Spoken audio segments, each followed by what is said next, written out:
Coming up in the LCS preview show, we take a look at the playoff picture, look ahead to Worlds, and provide all the info you need to buff your fantasy game. The LCS preview show does not actually guarantee fantasy points. All advice given is the express opinion of the casters or a bronze level player they paid to write this segment. Actual results may vary. Riot Games is not responsible for your personal fantasies. Nerf Teemo. And on that note, the LCS preview show starts right now.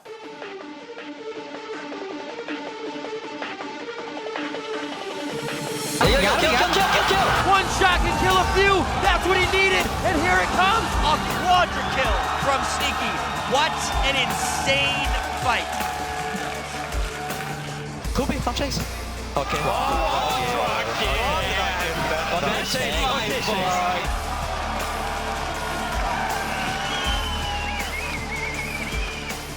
Triple kill for Double It. The quadra kill is right in his eyes.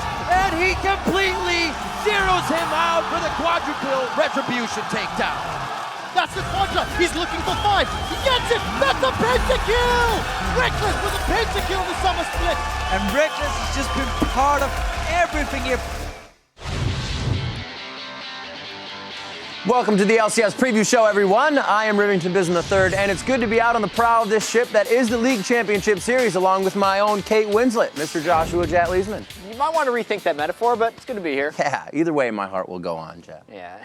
Anywho, we're both glad to be here as the teams are teetering on the edge of the playoffs with Worlds just around the corner. That they are, and there's a lot of ground to cover, so let's get right to it. First up, it's going to be a look back at some of the highlights from the European LCS in Week 9. We'll begin with the 11-9 Super Hot crew, who faced off against the 10-10 Rocket. It didn't take very long to get into the meat of this one. Just 1 minute in, there's a bada bing on the Kasing. One of your earlier first bloods, but Jankos came around the back, Rocket came right up the gut. Who waits in that brush still? It's just a misinformed play, and it cost him first blood. Really some unfortunate ways to start the game. Here you get a 2-for-1, but it looked like it was going to be all in favor of Rocket when things started off here. As the team comes around the corner, Jankos getting away. You're like, oh, this is great.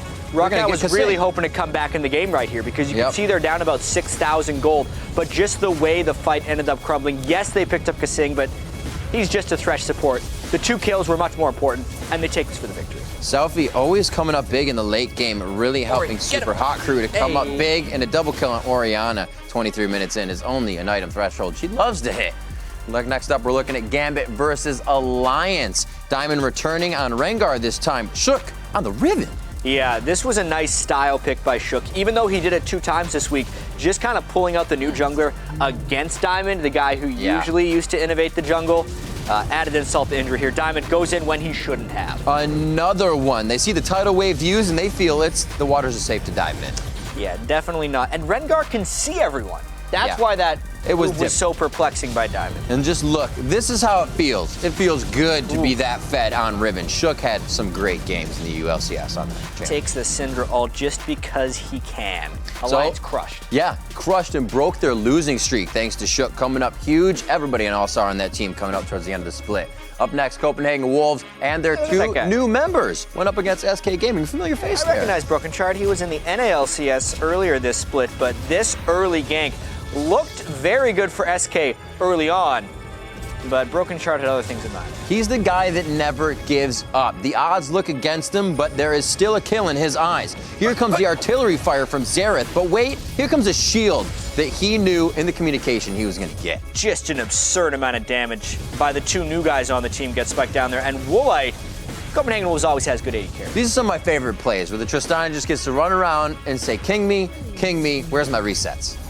Yeah, even with the hook, it was too little, too late by N-rated. He hooked to his own demise right there. Soren and Broken Shard, some great play. Turning around a bot lane gank to snowball the Copenhagen Wolves to their win against SK. Next up, we're looking at Gambit versus Fnatic. These 2 teams going head-to-head, and the Rammus was brought up this game. Yeah, the jungle picks were a throwback to Season 2. Rammus, Maokai. You know, Fnatic didn't make it to Worlds in Season 2, so maybe this Rammus pick was going to be great. They do get first blood with it. Diamond beating his head off the top laner there to get the first kill, but it's going to be off a wall continuing after this. The game did not go the same way for him. No, after that gank, though, Fnatic did start pulling ahead in gold, and you could really see with this gank, even with Diamond putting a lot of his points in Powerball for more damage, they still didn't have enough damage, and they get caught out in a 2v3 and just picked off. And this is just a 3-for-0 overall in the end, coming in very strong. The Aatrox picks that continuously come in from Soaz as he diversifies in the top lane, bringing that out continuously. Really great play all around. And this was fun. Reckless. The name is true to the guy. When you play Reckless, you get that Reckless advantage to get out like this. Yeah, Reckless was like, Yellow Star, you're a god for the Lantern. Let's not forget about Peke, who threw the shield and the heal on him before that Lantern could get pulled in. Still got to feel pretty good to get away from that. Very nice double kill to clean up that one as Fnatic takes down Gambit. And with just 2 weeks remaining in the summer split, here's a look at the standings for Europe. Alliance patched up their issues while Fnatic remained on point as both teams went 2-0 last week, keeping them in the number 1 and 2 positions. Multiple changes have been happening in the middle of the table as Millennium have improved to 3rd place, while SK Gaming have slid down into 5th. The Super Hot Crew and Rocket occupy the other slots in the standings, while the Copenhagen Wolves and Gambit are almost certainly facing a trip to the promotion tournament. So to get a closer look at what's been happening in the European LCS as the teams head into the home stretch, let's bring in the man whose accent makes everything sound smarter. How's it going, QuickShot? Pretty good, Riv. Things are heating up in the summer split, and it's hell of a warm here in Cologne as well. I believe you. So right now, Fnatic looks like they might be the best team in the European LCS as they enter Week 10 on an incredible hot streak. Well, yeah, Fnatic are just peaking at the right time. They hit their stride as we're approaching playoffs. They have been dominating everybody for the last 3 weeks. It started during Week 7. It was a super week, and Fnatic just seem to come alive. They're firing in all cylinders. They've taken down every single team in the league between then and now. And as a team, they're adjusting to patch as well. They're evolving with the meta game extremely effectively. And I think we need to give some props to Aranea. He has joined the team as the analyst, and he's definitely helping Fnatic get more prepared for each game of each week. Truthfully, if we step back and look at Fnatic, they are just a world-class team. They've had a stable roster for multiple seasons. They have got extremely talented players in every single role, and they're actually looking to break their winning streak record that they set in spring of 2013 last year. They're currently on an 8-game winning streak, and if they take down Alliance today, they will equal their 9-game streak from last year. They will need to beat Millennium tomorrow to set a brand new record.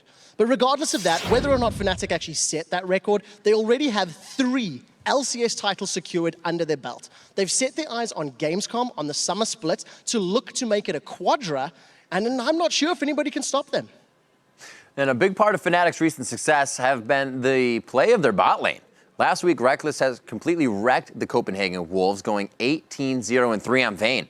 Not only were those 18 kills the second most in LCS history for one game, but it set a record for the most kills without a death as well.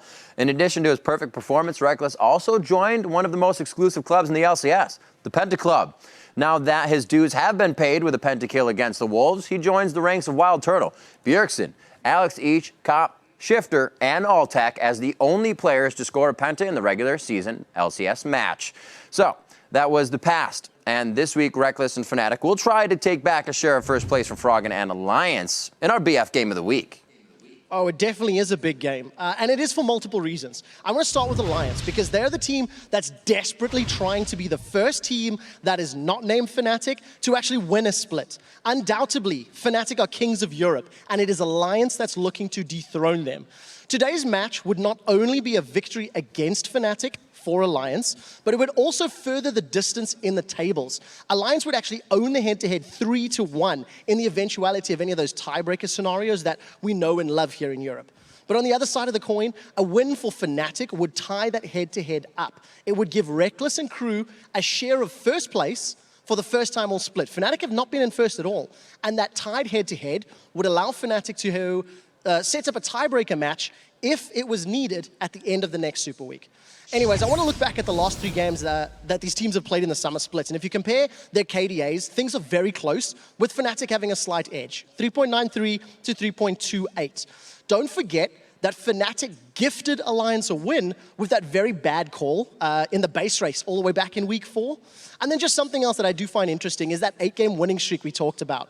Alliance had an 8-game winning streak in spring earlier this year. It was broken by Fnatic. Now, Alliance could get revenge and break Fnatic's 8-game winning streak if they pick up a victory here today. I think Alliance and Fnatic, they are both just in top shape. They are looking better than they have all year long. This could be the most exciting game of the split, and as I think it is just the two best teams in Europe right now. Before I go, I do think this is also a taste of what could be potentially the Summer Split Grand Final from Gamescom. So I'm extremely excited to see the game later in the day, and I'm hoping it's going to deliver as well. As always, thank you for all the information, QuickShot. We'll definitely be watching both you and that match later today. So while Fnatic and Alliance are fighting for first, this week there will be a couple of European teams fighting for their playoff lives. Gambit has never been out of the bottom 3 for the entire split. And with 2 more losses, 2 wins by Roccat, or a combination of 1 win and 1 loss by both teams, they will be sent to the promotion tournament. The Wolves are also in a dire position. At 7 wins and 15 losses, they could also be eliminated from the playoff contention if they lose both of their matches, and Roccat goes 2-0. And interestingly enough, we could learn Gambit's fate after the first game of this week's European LCS action. Gambit's playoff hopes are on the line as Thursday's matches kick off with Roccat versus Gambit. Like we said, a win by Roccat and Gambit is out. And then, of course, there's our BF game of the week, Fnatic battling out Alliance. On Friday, we've got 4 more matches, including a showdown between SK Gaming and Roccat, as both teams look to stay out of that relegation zone. Now, during Week 10, all of the LCS action will be played on the 4.12 patch, so let's turn it over to Jat, who can break down what the changes mean for the LCS. And thanks, Rib. The 4.12 patch introduces a few tweaks that will impact the LCS. First of all, Ahri and Alistar did receive some buffs. Let's start with Ahri. She hasn't been able to keep up in a lot of ways. The Assassins haven't been that big with 80 carries becoming stronger, but this will actually help her wave clear to get to the point where she can assassinate. Orb Deception, cheaper, better ability power ratio, which means it will be better at wave clear. Also, Alistar, he's seen very small amounts of play support, mainly as a counter to Leona, but this might bring him into the mainstream. Pulverize, reduce mana cost. Headbutt, reduce mana cost. Big thing is Ultimate has 70% damage reduction at his first rank, and it did cost him the double damage to monsters from his trample passive, but Alistar players aren't worrying about that. They're happy about the changes. And another change was the addition of jungle timers, actually. The main thing this will impact is the precision at which teams arrive at major objectives. Previously, if teams had Dragon or Baron timers, there was some aspect of bookkeeping as well. They had to relay the information. Not everyone on the team knew exactly when it would spawn. That changes with these jungle timers. Assuming the team has vision of the buff as it dies, the next spawn of the buff could lead to some explosive team fights, as both teams will know the exact moment that that buff respawns, and they should be able to test it with more precision. But next up, let's actually talk about champion changes this week. One will take a champion out of the league, the other will put a champion back in. First up is Lucian. He had some major gameplay changes in 4.12, so he will actually be out of the LCS this week. And this may have a substantial impact on the 80 carry champion pool. Lucian has been a 73% pick, even if he's fallen off in the last few weeks, across the LCS this split. Expect to see even more Kog'Maw, Trist, Jinx, and Twitch this week as 80 carries adjust to not having Lucian. But he steps out, guess who steps back in? Shen. He's actually been disabled in the LCS since the 4.5 patch, which was 3 months ago due to an issue with his ultimate. And since he's been gone for so long, we'll see if teams remember how to use him, or if he even fits into the current playstyle of teams. My prediction, I think we will see Shen in the future, just not this week. He always finds a way back into team comps based on his utility.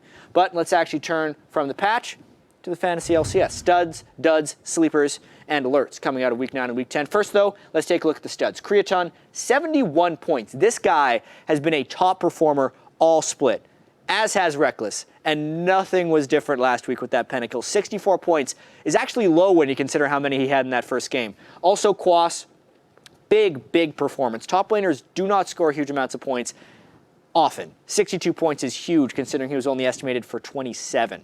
Let's actually turn to some duds from guys who had been performing very well. 2 COG players make this list. Aphromoo, mid-season MVP by the preview show here, 20.7 points is not a performance you expect when you have such a powerful support on your roster. Dexter as well, high risk, high reward play style, also leads to some failures sometimes, 19.3 points.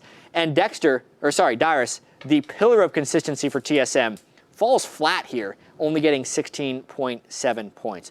But looking ahead, we got to take a look at some of the sleepers. Overpow.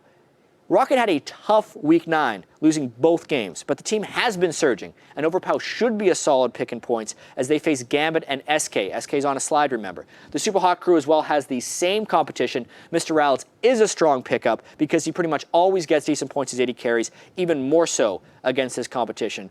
And we have to call out Voyboy as well versus Counterlogic Gaming and Evil Geniuses, 2 teams that Curse have actually excelled against, and Voyboy has been putting up huge numbers if you've been keeping track of him. So if you have him, definitely play him. And there's some alerts you need to pay attention to as well. Glebe, he has been benched in case you missed the news. We'll discuss it in detail later, but in the meantime, make sure he is out of your starting lineup as well.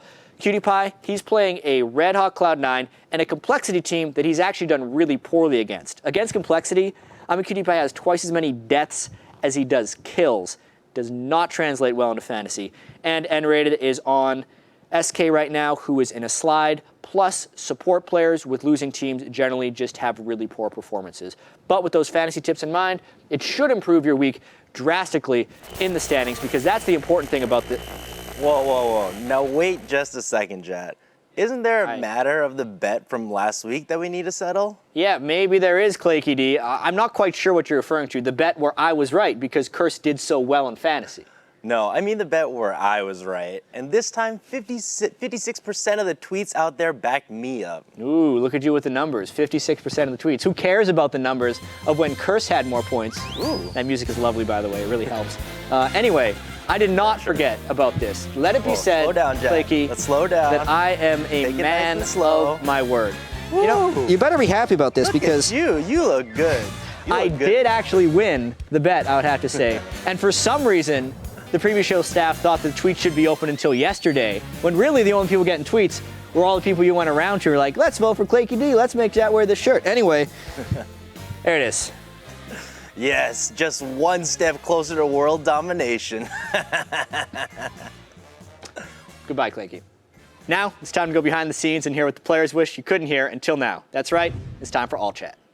I can't believe he's playing a trackball, to be honest. Doesn't it feel bad to losing on someone who has a trackball? Yeah. So we'll make sure we don't lose. Do you know what I want today, guys? Yeah. A win? No. Sushi. Are you guys ready? Yeah. Ready? Ready? Happy birthday to you. Okay, Dexter. Good job. Good job. We can end. Okay, we can. Thanks, Dexter. You guys are too busy singing happy birthday to someone. It was worth it. So clapping wins your lane? Yep. Why aren't you clapping? There you go. Oh yeah, we do the ritual. You remember season spring split? Oh yeah. Hold hands. Come on. Wasn't that when we went 0-7? On me. Coming. I'm running. Oh shit, you're dead. No, you're not.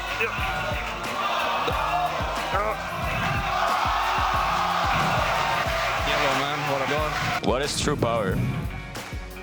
That's what I will show you, man. Baron's up, by the way. Baron's up. I got you. Go. High chase it. Baron. Do I have to defend bottom? I'll defend bottom. Okay. Yo, are you game? Whoa! No, back. Nice. That's the difference between life and League. There's not one path. There's not one lane. There's 3 paths in League. Yeah. Well. And remember, you can find extended versions of All Chat on the LOL Esports YouTube channel. That's even more behind-the-scenes moments of delightful for your ears. Last week, the European players kicked it into gear, and we had 3 new champions make their summer debut. So let's check out the champion countdown. The Riven became the newest champion to grace the Rift as Shook picked her up against Gambit and went 7-0-3 on the Exile. But she wasn't the only new face making a splash this summer in the LCS pool party. Cyanide also put down roots as Maokai, and Diamond rolled out Rammus as well in week 9. That'll bring us to 69 total champions so far this split, and we're still off the curve from the 85 we saw by week 10 in the spring. So now we'd like to tip our hat to the tweeter who correctly picked Riven as the next champion that we would see this summer. Nice work at another MCLP. Great prediction and proper hashtag control. 2 things we absolutely love. We also love seeing the first Rammus ever in LCS history last week, And while you didn't technically win by that tweet, I have to give props to the people who not only mentioned tweeting Rammus, but also said that Diamond would be the pro to play him. Congratulations, fans and the Armadillo. We heard your tremors loud and clear. There are still 2 more weeks in the split where we might see some champions for the first time this summer. So tweet us your predictions at LOL Esports, along with the hashtag LCS Preview. Remember those 2 things. Guess correctly, and you could live in infamy as part of the LCS Preview show. Now let's take a look back at the champions and the pros who played them as we check out the North American LCS action from Week 9. First up, it's going to be the 5-15 Evil Geniuses versus the 13-7 CLG. A lot of people had just how this was going to end in their mind already. I mean, remember when this game started, it was last place versus first place, so everyone thought CLG would roll over them. EG did have other things in mind right here. They did. It started off early. Rush Hour putting a traffic jam in the bottom lane. They were able to take down. Altec transfers back here. But CLG thought getting Rush Hour going was all they needed. It was a first pick Kog'Maw, and Twisted Fate did not have his day in this one. EG opened up a pretty big lead, which led to this desperation fight by CLG. Again, Link can't get anything done. Even when CLG is behind in gold, they still go for these all-out fights, and EG lulls them into that false sense of security we hear Crepo talking about, and they reset the fight for a nice 3-0. Yeah, you can really see how fast Altec was with that Blood Boil on him. It left nowhere for CLG to run. And EG was pumped after that win. Huge key team fight to take down the game. 6-15 EG coming out of that one. Then Counter Logic Gaming looked to pick up a win as they faced off against the first place LMQ. Yeah, and this is going to be a pretty long highlight because this was a thrilling game. Barons against LMQ. We saw this all the way back in Super Week 1. It's a bad idea. I saw Hotshot GG's reaction video to this one. He did not appreciate that Baron play. All the players as well. You almost know that's when that sinking feeling hits for everybody because the fans felt it as well. 7,000 gold swing from that one. And then this just became an Ackerman highlight reel after this. He makes this play into another one, but this outplay was just fantastic by Ackerman. Couldn't believe the positioning and the ease of ability use on his skills. Very, very well played in the peace of mind there. Yeah, and it's not completely apparent here, but he teleported to base and immediately came back to make this play. Yeah, there was hardly any lag time between these 2 plays. He instantly healed and instantly came back with some shock and awe. Yet, with all that being said, CLG does not give up without a fight. Doublelift pulls a quadra kill out of nowhere, but this was probably the most shocking moment of the match, right? It was one of the biggest. The first quadra kill that Doublelift would get to keep things going, but wait, he goes down as well. Ackerman's been getting big. Yeah, just such amazing play. And then here you think CLG's on their deathbed. There's no way. Oh, wow, another quadra kill? Really? Doublelift. How fed is he going to get? Could CLG actually turn this one around? And with 2 quadra kills, you're going to be able to make some moves. You're going to be able to dictate some moves, right? Yeah, how often do you get 2 quadra kills by the same guy and don't win the game? Here you can see Doublelift max items, gets a little bit overconfident. Pay attention to Xiao Xiao and the amount of damage he puts on a Doublelift in this fight. A blue card followed by what? Bam. Just completely disappeared. And that was game.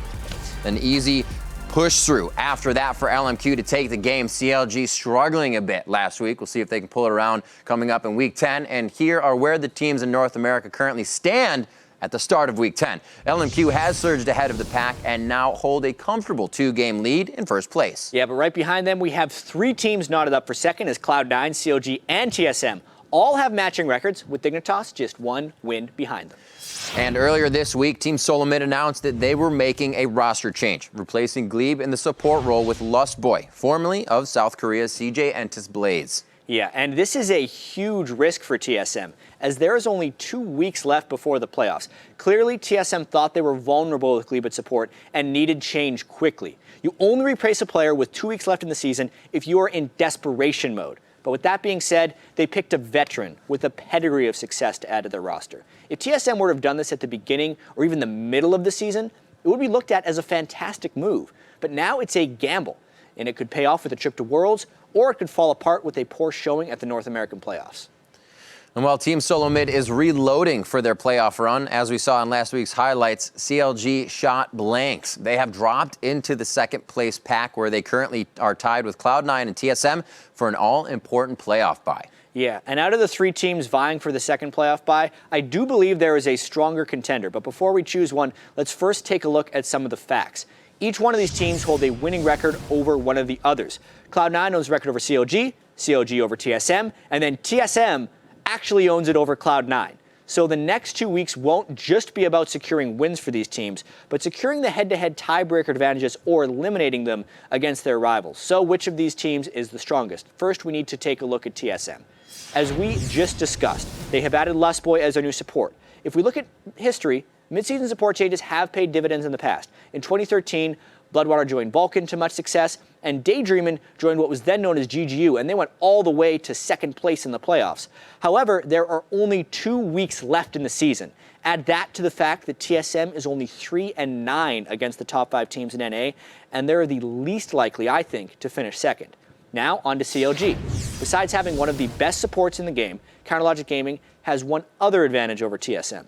They've already played their last game of the summer against LMQ, and it is a legitimate advantage to not have to play the #1 team in the North American LCS again. But the team that I think has the best chance of taking at least second place is Cloud9. After a shaky start to the summer, the meta has shifted once again to standard lanes, and Cloud9 solo laners have started to return to their spring split form. Balls in particular looks like the most dominant top laner in the league once again, which means bad news for the rest of the LCS. And honestly, this has been the most competitive split in NALCS history, and this close battle at the top of the standings is a perfect example of why this summer has been so damn exciting. And Dignitas is just 1 game behind those second-place teams and still hoping to climb the standings, of course. With competition at an all-time high in the NALCS, ever wonder what separates the pros from the average Joes? Our guest correspondent Laserbeam set out on a quest to find the secret of success. Being good at League of Legends is no easy task. It requires precise hand-eye coordination, nimble fingers, and a brilliant mind. However, to be professional requires something different, something secret. But what is this secret? Some would say hard work, others camaraderie. Maybe it's Hot Pockets, the cheeseburger flavor, I don't know. But what I do know is, I'm going to find out. I sat down with Dignitas to reveal the elusive edge to professional success. How many hours a night do you sleep? 8. 7 to 8. Not bad. Follow-up question, what do you dream about? Ooh, man. I dream about a lot of things. Like, I actually don't dream about anything now that I think about it. How many right clicks can you do in a minute? Maybe 500. Damn. Time. Is this mouse even regulation? What are your pregame rituals? My pregame ritual is either take a dump in the C9 or EG room. I'll say a word. You say a word or phrase that first comes to mind. Okay. Let's go. I'm not ready though. Okay, how long do you need? Okay, now I'm ready. Okay, excellent. Yeah. Dignitas. Great. Fantastic. Superb. Outstanding. Keep going. I can't think of anyone. That felt now. good. Secret. I'm not gonna tell you my secret. Okay. Okay. Secret. You'd like to know, wouldn't you? Yeah, I would. The secret is... Oh, I'll tell you my secret. Come a little closer. You're gonna tell? Okay. Every time we win, we win. I didn't find the secret I was looking for. Anxiety began to take over. I was scared. Scared that I would never unearth the secret to being a pro. Until. Sometimes, when you least expect it, fate hits you like an infected cleaver to the face. Hand warmers! That's it! The hand warmer was invented in 1923 by Japanese inventor Nishi Matoba to keep hands comfortable and at optimal performance temperature. Because of the pro team's continuous hand warmer usage, they're constantly increasing their hands' blood flow and circulation, resulting in a faster reaction time and a higher creep score. In every sport, innovation spontaneously occurs. And when it does, it advances the level of gameplay. In football, it was the forward pass. In basketball, it was the slam dunk. And in baseball, it was steroids. Kudos to the LOL pros for discovering that warm hands bring great success. This isn't an opinion, it's science. This is Laser Beams for 3 minutes. Awesome stuff. And hand warmers are actually the secret for the preview show as well, in case you've been wondering. Oh, that's what those are for. They're your hands. Explains so much. So speaking of warming up, I'm going to go ahead and put that down. The North American LCS will turn up the heat this Saturday as they kick off their Week 10 matches. Their matches begin with LMQ versus Complexity, and then later in the day, Cloud9 will try to fend off Dignitas, who will be looking for a win to climb those rankings. Yeah, and Sunday we'll begin with EG taking on Curse, followed by a top-of-the-table battle between Cloud9 and LMQ. And it's nearly time for the European LCS to kick off their games, but let's take a moment to look back at the edge-of-your-seat plays from Week 9. I know I want to. Or as Reckless can now call them, the Penta. And coming in at number 5, Ackerman's Gravis goes into overdrive. Oh, wait a minute! Oh my god, the home guard Ackerman comes in, and he wants to share a cup with Double Lift. Oh, look, you see how he body slammed through the wall to dodge the chompers? Man, Fat Man reflexes. And at number 4, we welcome the new Nidalee to the LCS. Whoa, whoa, whoa! Straight under the turret, tries to 1v1 again. Gonna throw it on the shoulder. Oh, he gets the auto attack and it just floats along. So this is what that new Nidalee looks like, huh? At number 3, Yellowstar offers safe passage to Reckless. Diamond does get in there with a stun. Taunt will go in as well. Kill him. Stun comes out from Nick and Reckless. Is he going to go down? There's a protection from Oriana. Oh, the lantern! He took the lantern. He managed to get away, and they get a shutdown on Nick. Diamond goes down as well. And would you believe it? Reckless there with hardly any health. He punches the air in celebration there. Yellowstar again coming up big to save his life. Coming in at number 2, Ackerman puts an end to Double Lift's excitement. Oh, wow. Whoa. Vasily, he needs to use the fast fingers. Both summoners to get out of that one alive. Oh! The Great sniper! catches. Double Lift hits it. Can he get excited enough? The rest of the team is hit. Double Lift has put himself now in a 2v1 situation. Another hit. Triple kill for Double Lift. The quadra kill is right in his eyes. The zap hits the backside of Ackerman. He is going to be going down. Tries to hit out Double Lift. And he completely zeroes him out for the quadra kill retribution takedown. I cannot believe Ackerman killed Double Lift right there. And our number 1 play in this week's Penta was a Penta. Their sentence goes out, connects with Youngbuck. Tower's being secured in the background, and Youngbuck is going to get dashed on. Chum the Waters connects on Woolite, the best target possible. The exhaust was used on Pekka, so damage was reduced. First kill secured by Reckless. We do see that's a double kill as he sidesteps the cocoon, looking for the triple. One more. Reckless This has is got the gonna be triple. He's looking for broken shot. That's the quadra. He's looking for 5. Tower's down on the back line. Reckless making the penta. He gets it. That's a pentakill. Reckless with a pentakill in the summer split. So good. Still have 2 weeks left for more Pentas. I'm sure somebody can grab one. Remember, you can always head over to LOLesports.com and find the preview shows home at the top of the page. Yeah, and that's where you can relive the glory days of our past episodes by watching them all over again. I know I do. If only we sold Claky D Was Right shirts there as well. Yeah, sure. That'd be great. We're about to close out another installment of the LCS preview show, but first up, we would like to address something. Last week, we took a look at Tabs' recently underwhelming performances. Apparently, Tabs took issue with our critique, and today we want to clear the air. We did name Tabs as our midseason MVP, and for good reason. He has proven that he can be the hero that Alliance needs and deserves. So, we salute you, O King of the Keys, in our last hit.